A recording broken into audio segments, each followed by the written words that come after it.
waxaa aan qalbigeyga ka go-in aabba sidii uu u jeclaa inuu ilaahay noo dhoweeyo oo ilaahay noo baro cadamadiisa ilaahay ha u naxariisto aabbo maalmaha kamida waxaa xasuustaa waxaan u malayn 14 jir baan ahaa meelahaas waxaa jirtay inuu xabsiyo galay waxaa jirtay waqtiyada oo lalahaa ragga iyo dumarku way siman yihiin iyo maaragtay dhaxalka waxba laguma kala laha waqtiyadaasuu barnaamijkaas inuu suuratu nisaa aabba fasiray oo xilliga uu fasirayana ay security iyo dad ay la joogeen aayadihiina inuu siday ahaayeen u dulmaray oo u sheegay yuu ku mutaystay xabsi 2 sano ah ilaahay u naxariisto taas waxay ku kaliftay isagii oo cilmigii shareecada dhadhamiyey oo dee ilaahay iyo cadamadiisii iyo wixii arkay iyo wixii meesha ka jiray baa isu keeni waay marka waxaa xasuustaa aabba marka uu tawxiidka ka hadlay wuu ooyi jiray ilaahay u naxariisto culimadii waqtigaa joogtay yuu si qaasa ay isugu dhawaayeen ama saaxiib u ahaayeen marka macadkii tadaamun ee jaamica alislaamiya furtay ayuu macalin ka noqday allah yarxamuhu halkaa wuxuu macalin ugu noqday rag culimo waaweyn oo ajilo oo aada garanaysaan oo sheekheeni allah yarxamuhu sheekh cumar alfaaruuq uu ka mid yahay barnaamijkeenna waxaa inoo fududeeyey maqaayadda Bella Point magacaaba ka gara qiimaha iyo maqaayaddu leedahay Bella Point ugu imaw jawi degan hawo macaan cuntooyinka casrigan la cuno hoolalka shirarka xalfadaha qalinjabinta iyo aroosyadaba maqaayaddan Bella Point waxay ku taalaa Nairobi islii xaafada jaamka waxayna u dhaxaysaa masjidka Al-Hidaaya iyo Al-Amin Hospital way faahfaahin dheeri ka wac lambarka shaashada kaaga muuqda bismillaahir rahmaanir rahiim assalaamu calaykum waraxmatullaahi wabarakaatuh walaalihii aad iyo aad baa inii salaamaya meel kastood adduunka joogtaan barnaamijkani waa barnaamijyadeenii la jeclaa ee aan kaga warrami jirnay taariikhda culimada kuwa nool iyo kuwii dhintayba maanta waxaan haysanaa taariikh cajiiba sheekh waqtigiisii la jeclaa oo maanta adduunka ka tegey laakiin dhaxalkiisii wanaagsanaa oo adduunka uga tegay maantay ayaan rabnaa inaan kala sheekaysano mid ka mid a ubadkii uu dhalay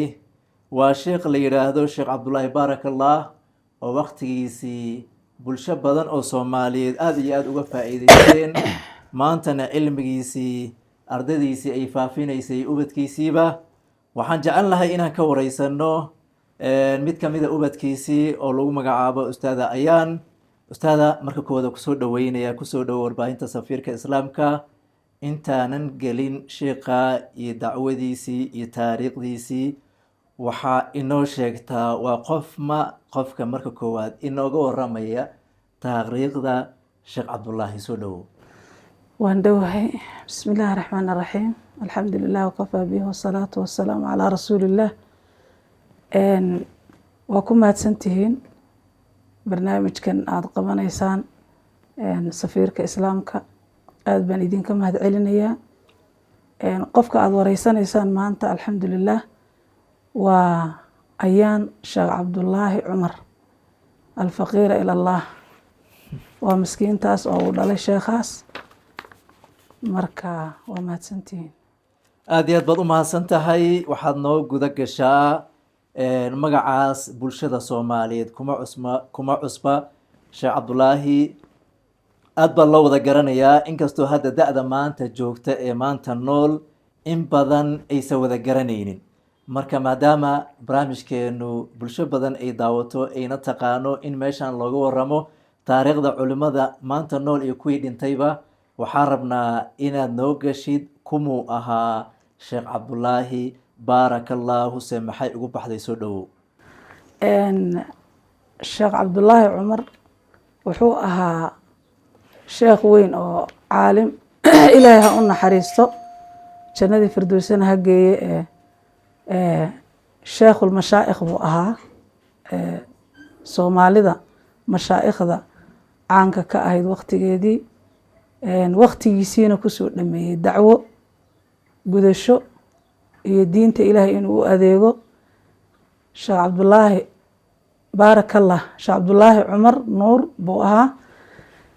laakiin wuxuu magaca kula baxay wuxuu ahaa shaksi aada u naxariis badan oo mar walba dadka u duceeyey. dadka u ducayn jirayna waxay ahayd cid walba oo ka hor timaada magacu marka wuxuu ugu baxay baarakallah, halhayskiisay ahayd. maasha allah. cid kastuu ku dhihi jiray baarakallah fiik. waayo ustaad waa mahadsan tahay. waxaad noo sheegtaa sheekh cabdulaahi meeshuu ku dhashay, da-duu dhashay iyo da-duu ku dhintay. waa mahadsan tahay maasha allah. sheekh cabdulaahi cumar baarakallah raximah llahu tacaala wuxuu ku dhashay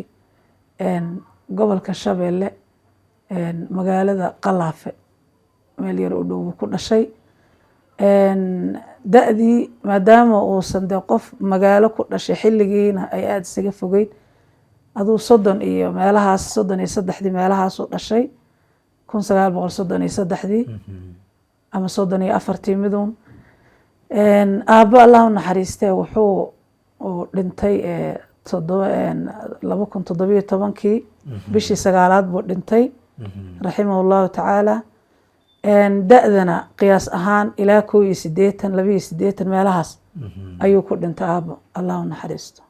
allah u naxariisto, naxariistii jannana allah siiyo. waxaad noo sheegtaa intaa ka xasuusan kartid culimadii oo wax ka soo bartay iyo deegaanada wax ka bara jiray. soo dhawow. markii u horeysay sheekhu wuxuu ka bartay oo uu qur-aankii iyo intii u horeysay culumtii sharciga uu ka bartay magaalo la yidhaahdo baarguul oo ku taala duleedka magaalada goday. sheekhu dadkii ugu horeeyey wax ka bartay xagga fiqiga uu ka bartay waxaa kamid ahaa sheekh maxamed shibili raximahullah, sheekheena weyn aabihii ayaa usoo bilaabay fiqiga. kadib aabba uu ka hayaamay halkaas isaga oo aaday xagga iyo jigjige iyo herar iyo de halkii culumta loo doonan jiray sharciga iyo luqa alcarabiya. in xoogaa abuu halkaas ka qaadan jiray duruusta iyo maaragtay halkaa qur-aanka halkan uu ku dhameeyey. kadib sheekhu wuu ka hayaamay haddana isagoo cilmigii iyo wixii uu baranayay u dhadhantay, wuxuuna niyadda geliyey inuu ardu xijaas tago. wuu kasii tegey, wuxuu ahaa dadkii aan doon iyo diyaarad iyo midna raacine ka gudbay gacankii cadmeed isaga iyo 2 nin oo ay saaxiibba iyo ilmaadeerba ahaayeen. halkaasay ka tageen, waxay tageen markaa makal mukarama. wixii ay dhib iyo dee sii mareen qurbo iyo waxoo dhan ugu dambeyntii meesha ay ku haminayeen way tageen. sheekha waxaa ku qufulnayd inuu wax barto maadaama oo culum sharci iyo luqa alcarabiyaba uu soo qaatay oo ilaa jigjiga iyo ilaa baarguun intaba uu ku soo qaatay. wuxuu sameeyey raximah llahu tacaala makal mukaramuu ka bilaabay xalaqaadkii markaa ka jiray, mashaa'ikhda uu wax ka bartay markaa iyada ah waxaa ugu caansanaa sheekh maxamed asoomaal nin la odhan jiray, ilaaha u naxariisto, oo sheekh weyn oo caalima ahaa oo ka akhrin jiray makawax soomaalina ahaa. sheekhaas ayuu aabba xertiisa noqday. kadib haddana wuxuu uga gudbay macad diiniya oo nidaamiya. aabba markuu xalaqaadkii dee in badanna xaggan kusoo qaadanayay soomaali galbeed, markii uu tegeyna uu halkaas in badan ku qaatay, wuxuu uga gudbay inuu macad galo. mashaaikhdii marka aabbo wax soo bartay ilaahay ha u wada naxariisto waxaa kamid ahaa sheekh ibnulbaas, sheekheeni weynaa. waxaa kamid ahaa maxaan ku irahdaa sheekh shanqiidi, waxaa kamid ahaa sheekh albani, sheekh maxamed asoomaal, xagga soomaalida sheekh maxamed sheekh cabdi shibili. marka sheekh maxamuud sheekh maxamed wey. marka sheekh maxamuud bay dadku yaqaanaan, waa sheekh maxamuud aabihii oo sheekh maxamed ah, sheekh maxamed shibli ah. macadka markii uu dhameeyey sheekhu uu maaragtay weli uu cilmi kale sii raadinayo allah yarxamo ayuu wuxuu sameeyey wuxuu rabay inuu galo yacni meel kale inuu galo wuxuu u tegey sheekh ibnulbaas marxaladii kale uu rabay markaa inuu usii gudbo ayaa wuxuu ku yidhi deedna sheekhu aabbo markuu ka yaabay tacliinta soo u jecel yahay iyo wuxuu yidhi barnaamij baan soo wadnaa oo ah inaan jaamaca islaami aan furno jaamacadda madiina almunawara laga furayaa marka wuxuu yidhi sii taga isaga iyo nin kaleo hindiya iyo adugu dad buu diray wuxuu yihi halkaa sii taga jaamacaddaasaa la furayaa insha allah jaamacaddaasaa laydinku furi doonaa wuxuu ahaa markaa sheekh cabdullaahi cumar awalu shaksi oo lagu qoray magaciisa jaamaca alislaamiya ma aha dufcadii u horeysay kama hadlayo waxaan ka hadlayaa ismiga jaamaca alislaamiya oo maanta meeshay maraysa aan garanayno laga yaabo aan hadda markii iigu dambeysay 53 dufco iyadoo ka takharujtay baa iigu dambeysay oo caruur yaryar oo weliba faraciisii ay markaa ka takharujayeen raximahullah jaamacadda halkaa maraysa qofkii ugu horeeyey magaciisa lagu qoro buu ahaa raximahullahu tacaala maxaan ku idhahdaaye waxaa la sheegaa weliba markii la qorayey 3 nin bay ahaayeen markaa magaciisu u dambeysiiyey kadib yacni sheekhii oo ogaadee dadaalka uu u bixinayey barnaamijkan ayaa magaciisa ugu hor qoray marka sheekh cabdullaahi cumar wuxuu ahaa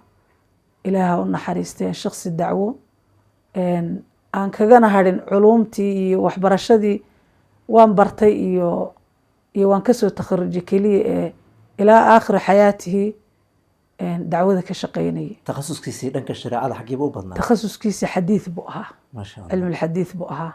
laakiin aabbo waxa lagu xasuusto aad uga hadli jiray oo weliba uu la qeyroon jiray towxiidka ahayd waxaan u malaynayaa waktigii uu shabaabka ahaayoo dhalinyarada ahaa waa waktigii shuuciyadda iyo waxyaalaha jireen taas waxay ku kaliftay isagii oo cilmigii shareecada dhadhamiyey oo dee ilaahay iyo cadamadiisii iyo wixii arkay iyo wixii meesha ka jiray baa isu keeni waaya marka waxaan xasuustaa aabba marka uu towxiidka ka hadlay wuu ooyi jiray ilaah u naxariisto aad buu u qeyroon jiray culuumta uu mar walba ama ka muxaadareeyo ama ka hadlana towxiidkay aada ugu badnaan jirtay walow uu cilmi alxadiid iyo tafsiirka iyo waxoo dhan akhrin jiray laakiin saameynta u badan towxiidkay ahayd aad baad u mahadsan tahay taasi waxay ahayd waxbarashadiisii markuu asagu tiisa yimid oo cilmigii uu faafinayey degaankii iyo waxaad dibna u xasuusisaa ardadii wax ka soo baratay asaga oo maanta nool kuway dhintay intaa ka xasuusato markaska safiinatul quraan wuxuu ugu bishaareynaya bulshada Soomaaliyeed ee ku nool magaalada Nairobi gaar ahaan xaafadda Islii inuu markaska uu soo kordhiyay iskuulka Mukarram Integrated Academy ujeedada markaska iskuulka uu soo kordhiyay ayaa ah in caruurtii hal meel ay ka wada helaan waxbarashadii diiniga ahayd iyo mid maadiga ahayd tan diiniga ugu horeeya quraanka kariimka iyo farbarkii sidoo kale wuxuu idin diyaariyay markaska caruurta dhigata uu diyaariyay inay qadiyo quraac ay ku leeyihiin halkaas ay ku leeyihiin ay saxaafadda aadaynin loona keenaynin sidoo kale wuxuu idin diyaariyay baabuur caruurta ka soo qaada xaafadahoodii galabkiina ku celiso wixii faahfaahin waxaa nagala soo xiriirtaan barada shaashada ku qoran sheekhu dad badan baa wax ka bartay ama kuwo ka da'weyn ha noqdaan ama kuwo waqtigiisii ha noqdaan ama dee kuwo yaryaroo hadda jiilka bedelay oo mashaa'ikhda maanta aynu haysana sheekhu allah u naxariistee markiisii hore dacwada wuxuu ka bilaabay muqdisho laakiin lilasaf dowladdii iyada ahayd baan u saamixin ee waqtigaa jirtay waxaa jirtay inuu xabsiyo galay waxaa jirtay waqtiyada oo lalahaa ragga iyo dumarku way siman yihiin iyo maaragtay dhaxalka waxba laguma kala laha waqtiyadaasuu barnaamijkaas inuu suuratu nisaa aabba fasiray oo xilliga uu fasirayana ay security iyo dad ay la joogeen aayadihiina inuu siday ahaayeen u dulmaray oo u sheegay yuu ku mutaysta xabsi 2 sano ah ilaah u naxariisto kadib haddana waa wadankaba waa laga masaafuriyey markaas xaguu joogay oo fasalka samaynayo markaas muqdisho joogo dacwada ka waday marka macadkii tadaamun ee jaamaca alislaamiya furtay ayuu macalin ka noqday allah yarxamuhu halkaa wuxuu macalin ugu noqday rag culimo waaweyn oo ajilo oo aada garanaysaan oo sheekheeni allah yarxamuhu sheekh cumar alfaaruuq uu ka mid yahay maxaan ku idhaahdaa uu ka mid yahay sheekh cabdilqaadir gacamey allah u naxariisto inta aan ka xasuusto sheekh nuur baaruud maxaan ku idhahdaa mashaa'ikhdaasoo dhan waxay ahaayeen mashaaikhdii maadaamo aabba nidaami uu ahaa iyaguna ay maaragtay nidaamigaas ay rabeen halkaa ugu noqday maxaan ku idhaha macalinka ugu noqday xagga nidaamiga ah marka waxaa ka mid ahaa aabba markii dowladdii ay u saamixi weyday halkaa inay joogto uu cararay wuxuu tegey jabuuti dadka ugu badan ee cilmiga aabba ka faa'iideystay waa reer jabuuti iyo reer hargeysa maasha allah macdul irshaad macad la yidhaahdo ka aasaasay jabuuti halkaasu wuxuu ku dhameeyey tafsiirka maaragtay sunanta oo saxiix muslim aan ka xasuusta marka anigu aad baan u yaraa laakiin waxaa xasuustaa aan ku qosli jirnay xadathana isagoo dhahay yaan anaguna ku ciyaari jirno dhihi jirnay xadathana marka wax iska ciyaaraan u malaynayno marka halkaasuu culuumtaasoo dhan ku akrin jiray macadkaas weyn buu aasaasay allah yarxamu markaa kadib baa maaragtay siyaad barre cafis uu sameeyey buu aabba kusoo galay marka xaggaa jabuuti markuu kasoo galay hargeysuu soo galay isla hargeysa wuxuu ka aasaasay macadkii irshaad oo kaleu ka aasaasay macadka iyadaa intaan ka xasuusta dadkii dee cilmigiisa ka faa'iideystay sheekheena weyn xafidahullah sheekh maxamed dirir yaa ka mid ahaa sheekh abu xasaan oo maxaan ku idhahdaaye adeerna uu ahaabaa ka mid ahaa waxaa ka mid ahaa sheekhii awqaafta u ahaa somalilan sheekh albani raggaa iyo rag fara badan oo kale waxay ahaayeen raggii cilmiga aabbo ka faa'iideystay macadkii iyo dhiganayay bay ahaayeen marka intaan ka xasuusto dee annaguna kamid baan ahayn aniga qofkii ugu horreeyo oo towxiidka noo dhigay aabbo ahaa ilaah u naxariisto dugsi iyo hadda waa aragtayoo dee dadku ilmaha dugsi bay u diraan waxaad moodaa in dugsi loo tala saartay inuu ilmahaaga kuu tarbiyeeyo laakiin aabba isagaa towxiidka nagu soo tarbiyey allah u naxariisto iyo salaada iyo wax walbaba culimadii waktigaa joogtay yuu si qaasa ay isugu dhawaayeen ama saaxiibi u ahaayeen wuxuu aabbo allah u naxariistee uu mar walba sheegi jiray oo uu saaxiib la ahaa sheekh maxamed garyare sheekh la yidhaahdo oo sheekhii mu'asiska u ahaa xarakada alislaax sheekha aabbo saaxiib buu la ahaa sheekh maxamed raajixi oo waktigii isagu uu macadka tadaamun dhigay isna macalin ka ahaa aad bay isugu dhawaayeen raggii la tegey xijaas oo ay ilmaadeertan ahaayeen aad bay isugu dhawaayeen oo ah sheekh la yidhaahdo sheekh ibraahim sheekh cabdalle maax oo ah isna mu'asaskii xarakada oo nalaf maxaan ku idhahdaaye ka dagaalamaysay soomaali galbeed ninkaasi waa ninkii isaguna maaragtay halkaas ay isu raaceen sheekha sheekhi kale oo maxaan ku idhahdaa xaaji bashiir raabi dadkaasi ay isugu dhadhawaayeen aabbo ilaahi u naxariisto ubadkiisa iyo jiilashuu maanta ka tegay adduunka nool tiradooda iyo sidii asaga wax uga dhaxleen ama wax uga kala barteen waa mahadsan tahay aabbo alxamdulilah rabbilcaalamiin sheekh cabdullaahi wuxuu ka tegey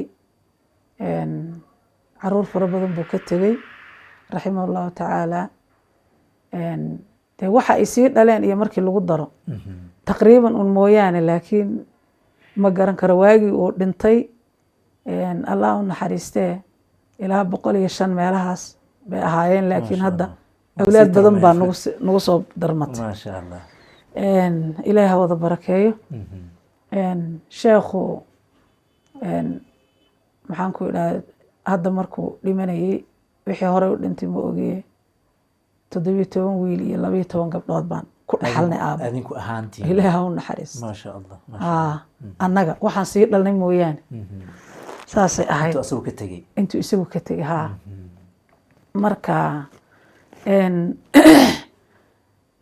sheekhu wuxuu guursaday 8 haweena, 2 waxba u dhalin, 6na waa wada caruur bay wada leeyihiin. maasha allah. marka inahaasan ka waayahay. waxaad noo sheegtaa marka, maadaama markii horeba kusoo dartaa tiri waxbaan ka baranay, oo maadaama hadda ubadka loo xil saarto madarasooyin, yaa si qaasa oo inta ugu bilaabay oo noloshiisa u dhameeyey asaga ardaynimo, yani cilmiga xaggiisa oo kasoo taqarujay? wallaahi horta alxamdulilah rabbilcaalamiin. cilmiga sharciga marka la dhaho asagaa sabab noogu ahaa. annagoo dhanna inkastoo markaan sii yaryarayn uu nin aada loo eryado oo inta badan aan nala joogin uu ahaa, ama mararka qaarkood markii meel uu tagaba haddana aan ka daba tegayno naloo geynay. laakiin haddee jaamacad iyo waxaa diidayba wadcigii iyo xiliyadii ama jaamacad la geli lahaa ama wax iyo waa xiliyadii kala yaaca iyo waxaas uu jiray. laakiin bayska u hooseeye asaasiga isagaa naga soo dhisay dhammaan caruurtiisa. inta hadda kolley aan xasuusto. marka xagga qur'aanka oo kale wuu nagula dadaali jiray. maxaan ku idhahdaaye saasoo kale tawxiidka aan kuu sheegay, kutubta yararka 40 iyo usuulu 3 iyo waxaasoo dhan isagaa noo akhrin jiray. hadde intaasoo dhanna waxaa ka badnaydba inta uu nagu ag diyaarinayo ama nagu ag akhrinayo oo aan ka faa'iideysanaynay. marka aad baan uga faa'iideysanay cilmigiisii. ubadkiisa yuu si qaasa saaxiib loo ahaa,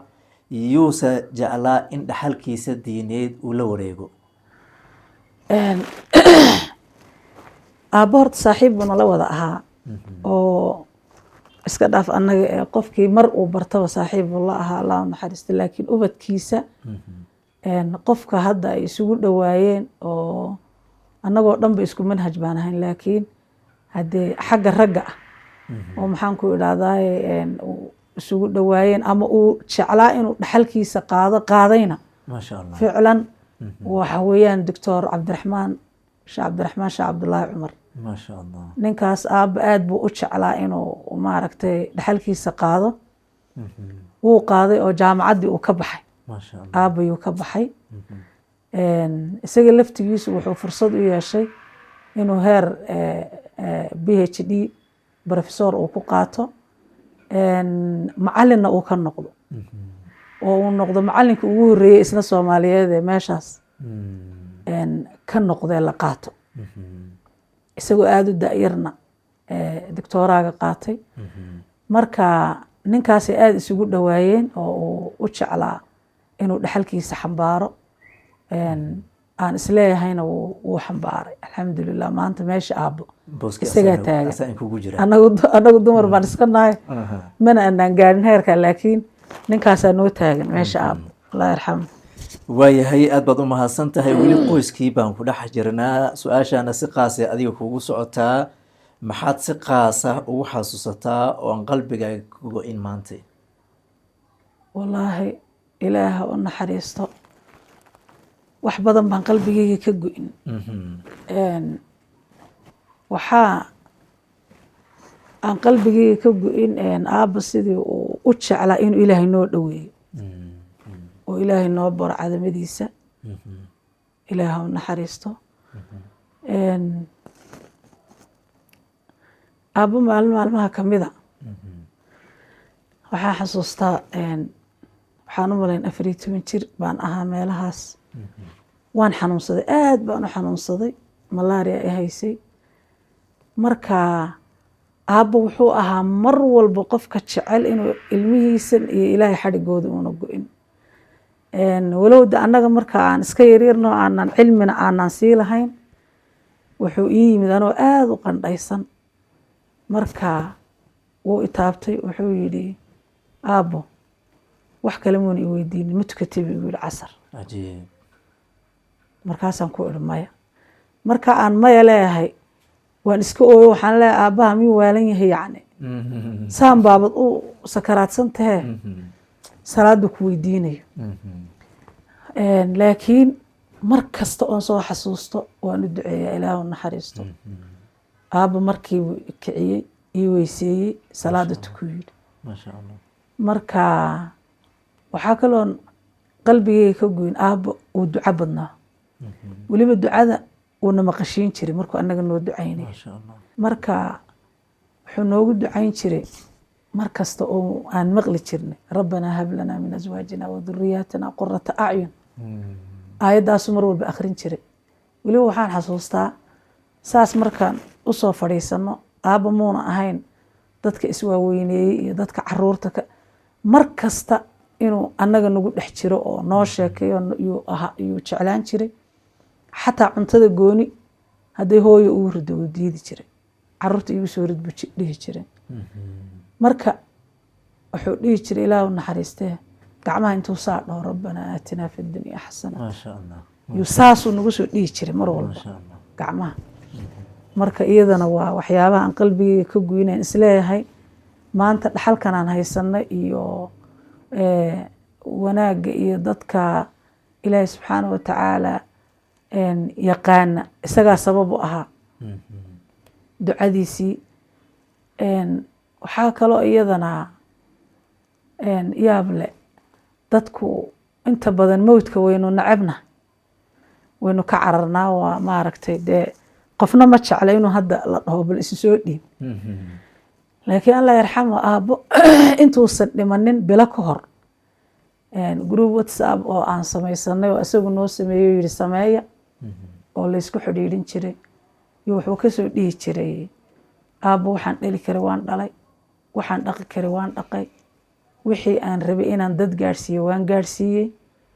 keliya maanta waxaa shawq ii hayaa inaan ilaahay la kulmo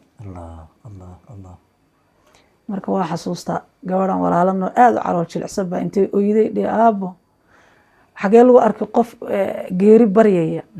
aabbo naga daha dhihin hadalkaase marka mar walba wuu dhihi jiray aabbo la kulanka ilaahay baan hadda shawq u qabaa ilaahay ha u naxariistee qof wuxuu ahaa aad iyo aad iyo aad maaragtay wax badanoo dee lagu soo xasuusta lahaa marka ilaahay ha u naxariisto aada baad u mahadsan tahay waxaad noogu soo gabagabaysaa bulshada soomaalida markaa sheekha hortaagan amay cilmiga ka qaataan amay dhegdhegeystaan waxbay ka aaminaan marka bulshada soomaaliyeed xilligiisii nooleyd ama cilmi ka qaadanaysay ama kor ka arkaysay maxay ka aaminsanaayeen waxay ka aaminsanaayeen sheekh bulshadoo dhan u wada dhexeeya naxariis badan dadka maaragtay aan iska weyneysiinin aada loo jecel yahay duco badan sida hadda baaraka allahu fiikum oo kale halku dheg kaluu lahaa oo sheekhu oo abnaa'i baa xagga waqooyiga iyadana aada looga dhihi jiray mar kasta marka sheekh wuxuu ahaa bulshadoo dhan u dhexeeya oo dadkoo dhan saaxiib la-ah marka saasay ka aaminsanaayeen dadku qof dadka u dhexeeyo oo markii loo eego madaahibta iyo kala duwanaanshaha culimada aaraa'dooda aada iyo aada wuxuu ahaa qof maaragtay aan tacasub iyo wax lahayn qof maaragtay bulshada u dhexeeya qof jecel inay dacwadu uun socoto oo dadku towxiidka iyo wada gaadhaan ayuu ahaa. marka qof Soomaali oo dhan u dhexeeyuu ahaa, Allah yarxamo. aad iyo aad baad u mahadsan waxaan tahay. rabaa inaan ku daro qiso oo aabba uu nooga sheekeeyey. inuu nooga sheekeeyana sababkeeda anaa lahaa. nacam. markii aan xaqa fahmay oo aan xijaabka si fiican de wixii aabba nagu qasbayay iyo mooyaane, markii laga soo laakiin tago. markii aniga aan dareemay dacwada iyo diinta oo aan xijaabka si fiican u qaatay oon cilmigii ana dhadhansaday, baa waxaan noqday dadka lagu tiriyo suufiyada ee aadka u orodka badan. waa iska garanaysaa qof dhalinyaro ah. maanta waxaan u malaynay hamigii iyo dadaalkii waaga anaga nagu jiray dhalinyaro maanta uu ku jiro ma garanayo. marka waxaa dhacday deedna aabba wuxuu ahaa maa bayna alifraad watafriid. wuuna celin jiray, macnaha markuu arkay inaan dee guluwi nooga yaabo calaa rislikum buu dhihi jiro, wuu noo sheekeyn jiro. qofkii gaabiyana dee saas oo kale. marka waxaa jirtay marka waxaan ku idhi anoo markaas isleh dee maxaan ku idhahdaa show sheekhu waxbuuba yaro gaabinaya laftigiisiyo anigii duulay. yaa waxaan idhi deedna horta aabba waxaan ku weydiiyey weligaa ilaahay dartii ma u cadhoota? su-aashaa foolxumadeeda haddaan la siiyaabana. marka wayna dhacdaa dee hadda laftigeeda wax ka daran in la isdhaho, laakiin alxamdulilah ilaahay hanaga cafiye. waxaan ku idhi aabbo weligaa horta ilaahay dartii ma u cadhoota? marka wuu qosli wuxuu yidhi deedna haa. markaasaan idhi bal nooga sheekee. wuxuu ihi maalin maalmaha kamida anigoo intaan jaamaca islaamiya ka imid aada u xamaasadaysan oo wuxuu ihi meel walbana lala taagan yahay laa ilaaha walxayaatu lmaada oo barnaamijkaas dagaal kaga jirna, yaan taxi soo raacay buu yidhi. waa muqdisho dhexdeeda. taxigiiba wuxuu yidhi marka yaa sheeke un hadal laysu keeno, ninkii unbaa aayirska yidhi war ilaahaad sheegaysaan bal itusa. markaasaan idhi buu yidhi ya. markaasuu yidhi dee ilaahay xawaastaydan iyo waxaan aan ku dareema bal ma la arkayaa ma la maqlayaa wixii ay dhihi jireen buu yidhi. kaasuu wuxuu yidhi waxaan ku idhi waryaa ii jooji gaadhiga, waan kaa deganayahay. wuu joojiyuu yidhi. markaan degtay wuxuu yidhi ani markaas inaan degto dantaydu waa inaan isaga dilaan rabaa. waan soo wareegay, albaabkiisi baan furay, feedh baan kala daalay buu yidhi ilaa uu dhiigay sanka iyo afkaba. marka waxaan sameeyey yidhi weliba markaan dilay baan haddana intaan orday baan station yaroo noo dhow yaan tegay oo idhi buu yidhi kaalee ha lasoo qabto ninkan ilaahay diidan. marka wuxuu yidhi waa nala soo qabtay labadanadi ani lahay xidhin baa yidanuu yidhi. marka waxay dhaheen buu yidhi haa wuu khaldan yahay waa kan isagoo dhiigaya. calaayata xaal aabbo waa lasii daayey. marka dee iyaguna babligaa in loola soo istaaga mayna rabine barnaamijka si luuqluuqa laysu gelinayay hanti wadaag iyo wax noocaa. marka ninkana nin iska saamoobayoo xun buu ahaa. marka waxaa la yidhi deedna wuu khaldan yahay waan xidhaynaaye iska tag adugu. ninkii afkiisan ka dhiigayaan ka tegu yidhi. marka de ilaahay dartii inuu u cadhoodaybu marka ay tusayey. waxaad noogu soo gabagabaysaa mar kale sheekha intaad ka xasuusato waxa duruus laga duubay degaamadu ku aqri jiray ama soomaalida meelahay degtaba wax duruus laga duuba ma jiraan? sheekhu allah yarxamu horta kaatib buu ahaayo waxbuu qori jiray. maasha allah. waxna wuu akrin jiray laakiin lilasaf wax badan waxba lagama duubin. inta badan waxaana u sababeynayaa sheekhu meel uu istiqraar toosa ku helay ma jirin. fadhi toosa uu degaan rasmi oo wax. ilaahay waxaan ka rajaynayaa inuu hadda uu istiqraar iyo jannaba ilaahay siiyo. laakiin sheekh dacwada usoo googo-ay oo haddana aan fadhi badan yeelanin buu ahaa. sida matalan macnaha inuu hadda muqdisho oo kale uu ka bilaabay ama daraasada xalaqiga ahayd ama tii nidaamiga ahayd. sidoo kale wuxuu macalin ka soo ahaa oo ka noqday Burco wuxuu macallin ka noqday Hargeyso, wuxuu macallin ka noqday Jabuuti, wuxuu macallin ka noqday aakhiru shay yani markuu hadda dhimanayay ee Soomaali galbeed uu tegey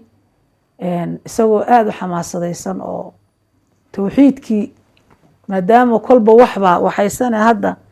dadkaasi ay ahaayeen dad aada maskaxda looga gumaystay oo diintoodana laga fogeeyey wuxuu aada isugu dayey inuu tawxiidka halkii ka bilaabo marka haddee sheekh noocaa ah oo mikrofoonkii inuu qabto loo diiday oo inuu khudbeeyo loo diiday oo kitaabku akhrinaya laga joojiyey oo dareemi kartaa inay dhib iyo kadmo ku dhacayso marka raximahu llahu tacaala meelahaasoo dhan buu maaragtay macallin ka noqday laakiin hadda wax laga duubay haa maadaama ayadana qoraal sheegtay oo kaatib uu ahaa wax qoraala ama kitaaba qoran oo maanta ka tegay ama risaalooyin oo reeba ma jiraan way jiraan risaalooyin kitaab weyn oo waxaa jira maxaan ku idhahdaa almasiir alislaam fi Soomaali kubra inuu magaciisa saas ahaa kitaabkaas wuu qoray oo aada looga faa'iideysto oo taariikh ah kitaab kaloo tawxiida iyadana wuu qoray oo loogu magac daray qasiida asracan la yidhaahdo oo yani qasiida xagga Soomaali galbeed laga qaadayey oo shirkiyaad iyo waxyaale ku dhex jiraan oo iyadana uu saxayey oo kitaabkaasna wuu qoray risaalo kale oo aan soo bixina doctoorku wuu noo sheegay oo uu qoray laakiin uuna weli tafatirin oo isaga uu ku ogaa inuu soo nashriyo laakiin weli muuna soo nashrinin inaa hadda aan ka xasuusto waxaa kale oo iyadana kitaab kale oo isaga iyo laba nin oo kale oo maaragtay Soomaaliya ay isla tarjameen oo maxaan ku idhahdaa hadda magaciisa waa iga maqane laakiin isna kitaab yaroo ay isla tarjameen baa jiray iyadana oo aan u malaynay inuu tawxiidka ahaa marka inaasan ka xasuustaa wixii uu qoray laakiin aabba wax badan buu qori jiray waxaan isleeyahay annaga ka gaabinay oo aan maaragtay Etoobiyaankii waqtigii ay Muqdisho soo galeenna wax badan oo aabba qoray baa la gubay oo maaragtay iyadoon laga fiirsanin la gubay oo adinka xaggiina ka baxsata cabsidaasaa loo gubay oo iyadoon la kala fiirinin baa wax badan la gubay marka inaasaa iyadana adiga dhanacay uga jirtay macnaha ubadkiisa da ahaan marka aniga tirada 5 baan ka ahaa maasha Allah ubadkiisii shanaad oo markaa dhalaad ahayd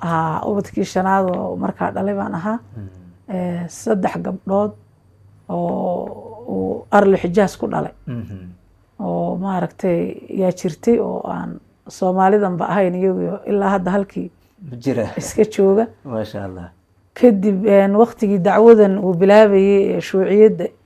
ay wadanka timid waqtigaasa ilaahay u naxariistay hooyo lagu daray marka qofkii labaad baan ana markaa ahaa reerka maasha Allah iyo 3dii naga sii horeysay qofkii shanaad baan markaa anugu ahay maasha Allah aad baad u baahsan tahay waxaan rajaynayaa in ilaahay subxaanahu wa tacaala u naxariisto dacwadii iyo khayrkii ummadan usoo qabtayna ilaahay ka aqbalo adinkana aada noqotiin insha allahu tacaala dhaxalkii wanaagsanaa oo adduunkan uga tegey intaas ayaan jecel lahay inaan kusoo gabagabay haddaadan wax kale ku dhinayn ama aadan ku daraynin waxaa ana dib igaga soo dhacday maadaama wax hadda sajalan oo aabba uu duubay ayna jirin waxaan isleeyahay waxaa u noqon karna annaga cajeeb ubadkiini uu ka tegey ubadkii maadaama oo dee camalkii annagu aan qabanoo dhan oo isaga miisaankiisa ilaahay u saarayo dad badanoo culimo ana uu dhalay hadda doctoorka aan kuu sheegayo sheekh cabdiraxmaan laftigiisu horay muuna waxba u tasjiilin jirin waa takhasus caqiiduu leeyahay isaga laftigiisu aabbu uu dhinac ka shabahayo dee caqiidadiibu isaguna uu kusoo takhasusay marka waxaan dhihi karaa maadaama hadda isaga cod aabbo oo la dhageysanaya uuna jirin ilaahay u naxariisto laakiin dhagahanaga annaga iyo codkiisi kasii yeedhaya waxaan rajaynayaa insha allahu tacaala inaan anagu noqono sawdkii iyo koobigii uu gudbinayey ilaahayna uu miisaanka xasanaadka u saaro. waayahay gabagabadii maadaama sheekha bulshada xilligan maanta joogta aysan garanaynin in badan oo kamida aysan garanaynin in ilaahay u naxariista ama in yar mooye adiga ahaan iyo ardadaadii iyo ardadiisii iyo intii taqaanay iyo bulshada maanta guud ahaan dardaarankaga soo dhawow. waxaan kula dardaarmayaa bulshada muslimiinta ee soomaalida ah dhammaan in horta culimada waqaarkoodii iyo in la weyneeyo culimada iyo kuwa nool hadda kuwa dhintay maxaa lagu gaarayaa kuwii noolaa hadda yaan agtanada ku haysanin sidii la rabay aan ku ahayn. waxaan isleeyahay marka waxaan kula dardaarmayaa dhalinyarada iyo dadka naga dambeeyaba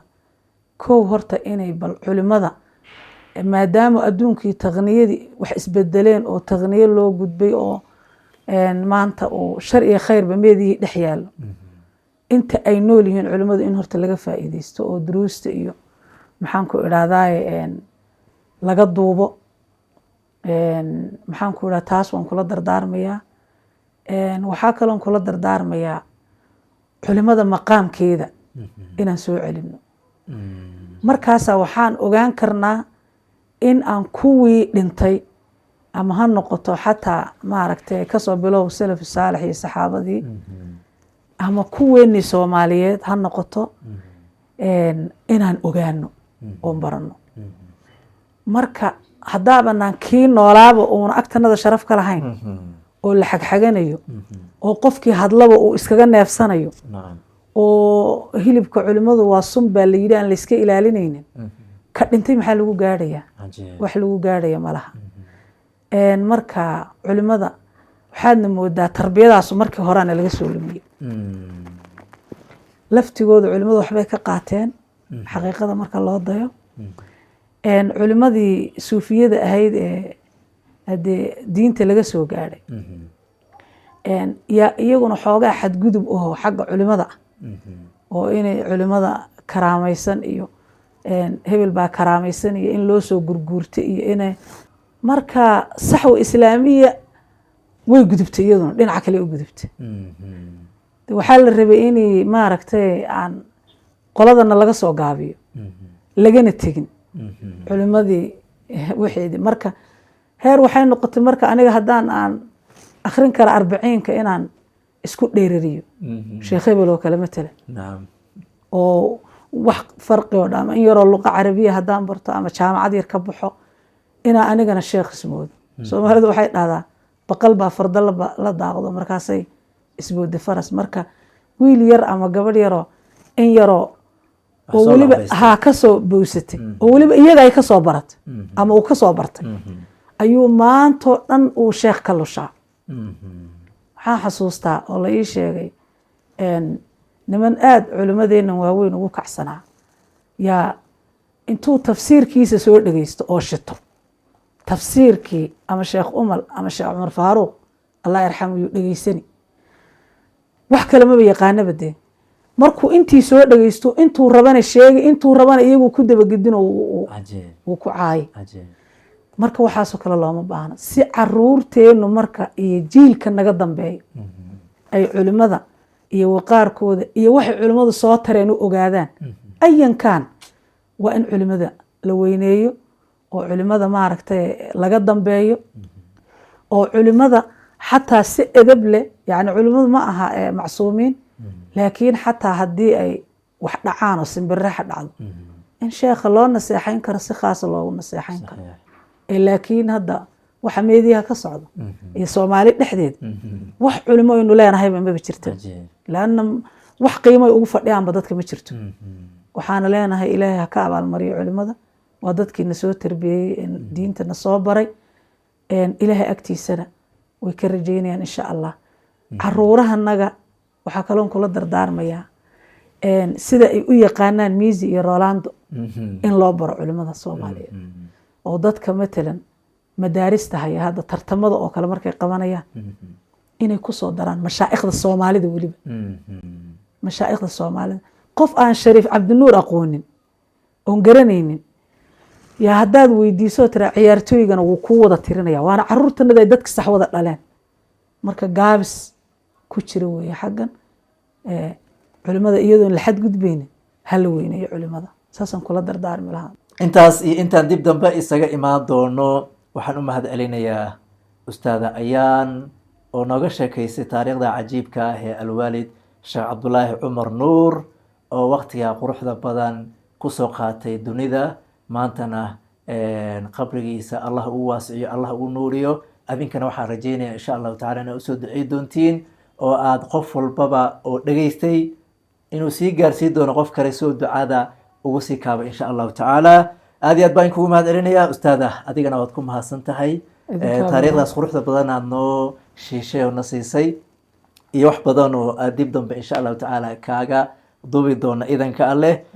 asalaamu calaykum waraxmatullaahi wabarakaatuh California Group of Schools iyo muasasada Caalim Academy waxay idinkugu bishaaraynayaan inaynu soo kordhinay markaz cusub oo islaami ah oo aynu ugu magac darnay Caalim Islamic Center ama markaz Caalim al-Islami xaruntan oo aanu ugu talagalnay